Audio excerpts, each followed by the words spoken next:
really the first event, I think it was a Halloween party called Masquerave.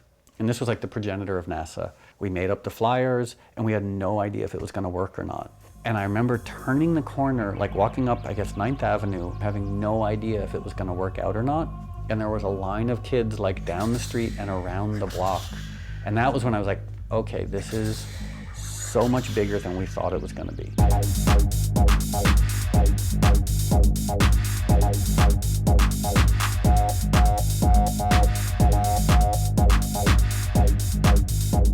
It first started in London, hit LA, and now this underground explosion is raging across the country.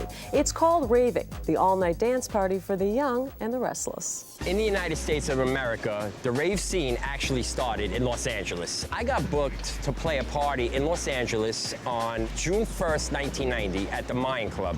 I got booked because I was popular in London. They didn't even know that I was from New York. Promoters are all confused. They're like, we thought you had an English accent, you're from London. I'm like, well, I'm popular in London, but I'm from Brooklyn, and I'm here because of that. They thought they were being duped. I explained to them, just let's do the night. You'll understand when I'm done. I'm bringing what I know from London to you guys, and it's starting here in Los Angeles. They were called undergrounds. They weren't called raves yet. I was really impressed with the energy of the scene of London in the summer of 1990. And the Hacienda in Manchester in particular, pretty much where ecstasy and that rave culture came out of. We were trying to emulate kind of what was happening in the UK, like in the Hacienda in Manchester, and that whole Happy Mondays and smiley faces and all that. So when I saw it happen in Los Angeles, I'm like, I'm gonna take this to Brooklyn. And this was back when Tribeca was really kind of a no man's land. Cabs wouldn't go there. It was just this empty, desolate, urban environment with like a few artist enclaves, which was great because you could have the shelter. You could have all these kids out of their minds pouring out on the street at 5 o'clock in the morning, making tons of noise, and no one cared. NASA, July 92, it opened up at the shelter. NASA really started with DB because he had started this club called Deep. We needed a place to play what we wanted to play. The mainstream clubs were not interested in at all. This, new rave scene that was coming out of England. We were covered by Time magazine and Newsweek and Details and High Times. Now, providing you can find one, a typical rave party usually takes place in an abandoned warehouse with different DJs spinning every hour. No internet, no cell phones. We would get in the car with a Rand McNally Atlas and we'd be like, where the fuck are we? So you'd go to one place, you pay her 20 bucks, you get a map, and then it'd be like a wild goose chase to actually find the party. Sometimes it gets shut down. The whole night was an adventure, just trying to find where the party was. Why is rave kept such a secret? All right, I'll tell you. It's because the point of it is that it's not a club. It's something that's underground. It's something that you can't find. Part of the excitement is the fact that you guys can't find us. No one knew what we were doing. It was not on anyone's radar. It was completely divorced from what was going on in the mainstream.